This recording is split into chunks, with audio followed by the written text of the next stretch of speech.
Laser printer দিয়ে তো আপনারা ব্ল্যাক অ্যান্ড হোয়াইটে প্রিন্ট করতেই পারেন, অ্যান্ড সেটা ওয়াটারপ্রুফও হয়। বাট সমস্যা হয়ে দাঁড়ায় লেজার প্রিন্টারের কালির খরচ নিয়ে। লেজার প্রিন্টারের টোনারের কস্টিং অনেক। যদি আমরা একটা ইঙ্কজেট বা লিকুইড কালির প্রিন্টারের সাথে তুলনা করি, সেটা কিন্তু দ্বিগুণ বা 3 গুণ হয়ে যায় ক্ষেত্র বিশেষে। এই কালির খরচ বাঁচানোর কি আসলে কোনো উপায় নেই? আছে। আমার সামনে যে দুইটা প্রিন্টার দেখতে পাচ্ছেন, এই দুইটা প্রিন্টারই আপনাকে ব্ল্যাক অ্যান্ড হোয়াইটে ওয়াটারপ্রুফ প্রিন্ট দেবে ইঙ্কজেট ইঙ্কে। মানে আপনি প্রায় 70% কালির খরচ কমিয়ে ফেলতে পারবেন এই প্রিন্টার দুটি ব্যবহার করে। আমার ডান পাশে আছে ইপসন ইকোট্যাঙ্ক M1050 এবং বাম পাশে আছে ইপসন M1120। এই দুইটা প্রিন্টার দিয়েই আপনারা কিন্তু ওয়াটারপ্রুফ প্রিন্ট করতে পারবেন, কারণ দুইটা প্রিন্টারেরই কালির মডেল হচ্ছে 005। 005 হচ্ছে ইপসনের পিগমেন্ট ইঙ্ক হওয়ায় এই কালিটা ব্যবহার করে আপনারা এই দুইটা প্রিন্টার দিয়ে যত ধরনের প্রিন্ট করবেন সেগুলো কিন্তু ওয়াটারপ্রুফ প্রিন্ট হবে। দেখা যাচ্ছে দলিল প্রিন্টের জন্য আমাদের ওয়াটারপ্রুফ প্রিন্টের অনেক প্রয়োজন হয়, কারণ দলিলগুলো দীর্ঘদিন আপনার সংরক্ষণ করতে হয়। বাট যখন সেটা আবার লেজার প্রিন্টার দিয়ে প্রিন্ট করেন, সেটার খরচ কিন্তু বেড়ে যায়। সেই সমাধান হিসেবে এই দুইটা প্রিন্টার, খরচও কম থাকবে, ওয়াটারপ্রুফ প্রিন্টও পাবেন। এর পাশাপাশি এইটা হচ্ছে হোয়াইট কালার আর এটা হচ্ছে ব্ল্যাক কালার। এই দুইটাই হচ্ছে মূল পার্থক্য, তেমন কোনো কিন্তু পার্থক্য নাই। যারা অফিসের জন্য নিতে চাচ্ছেন, তাদের এনভায়রনমেন্টের সাথে দেখা যাচ্ছে হোয়াইট কালারটা মিলে বেশি, সো হোয়াইটটা তারা নিতে পারেন।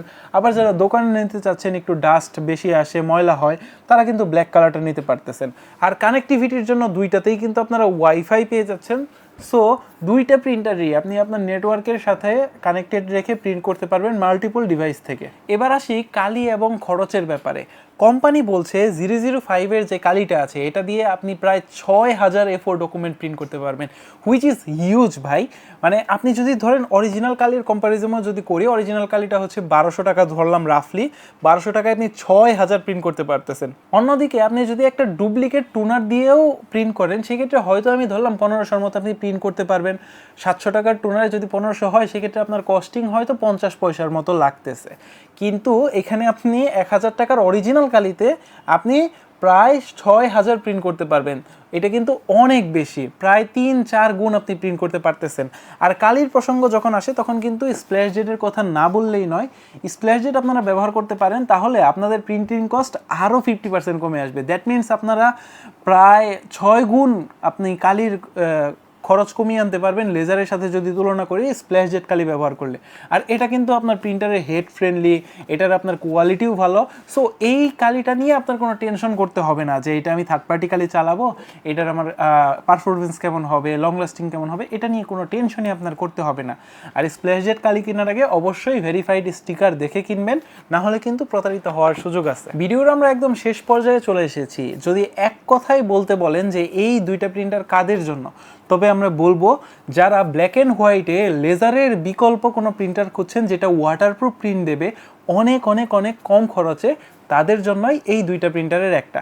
ইপসনের M1050 যদি আপনি ব্ল্যাক কালার পছন্দ করেন, ইপসনের M1120 যদি আপনি হোয়াইট কালার পছন্দ করেন। আপনার পছন্দ থেকে যে কোনো একটা আপনারা চুজ করতে পারেন। আর এই প্রিন্টারের প্রাইস সহ বিস্তারিত ইনফরমেশন জানার জন্য আমাদের হোয়াটসঅ্যাপ নাম্বারগুলোতে যোগাযোগ করতে পারেন, কারণ এগুলো ইম্পোর্টেড প্রোডাক্ট, এগুলোর প্রাইস খুব আপ ডাউন করে। ভিডিওতে আসলে আমি একটা প্রাইস বললাম, দেখা যাচ্ছে যে 1-2 মাস পরে এটার প্রাইস গ্যাপ হয়ে যায়, কারণ ভিডিওটা আমাদের বছরের পর বছর থাকে, অনেক ক্লায়েন্ট দেখেন। তো এই জন্য প্রাইসটা বলতেছি না, আপনারা হোয়াটসঅ্যাপে কল করে আপডেট প্রাইসটা জেনে নেবেন ইনশাআল্লাহ। আর যদি আপনারা সরাসরি নিতে চান, সরাসরি চলে আসতে পারেন আমাদের ঢাকা অথবা চিটাগং ব্রাঞ্চে। আমাদের ঢাকা এবং চিটাগং ব্রাঞ্চের অ্যাড্রেস এখন ভিডিও স্ক্রিনে দেওয়া রইল। আজকের ভিডিওটা এই পর্যন্তই। কমেন্টে জানাবেন আপনার এই দুইটা প্রিন্টারের মধ্যে কোনটা বেশি ভালো লেগেছে, আর আপনি নেক্সট প্রিন্টার কোনটা নিচ্ছেন। জাযাকুমুল্লাহু খাইর। আসসালামু আলাইকুম।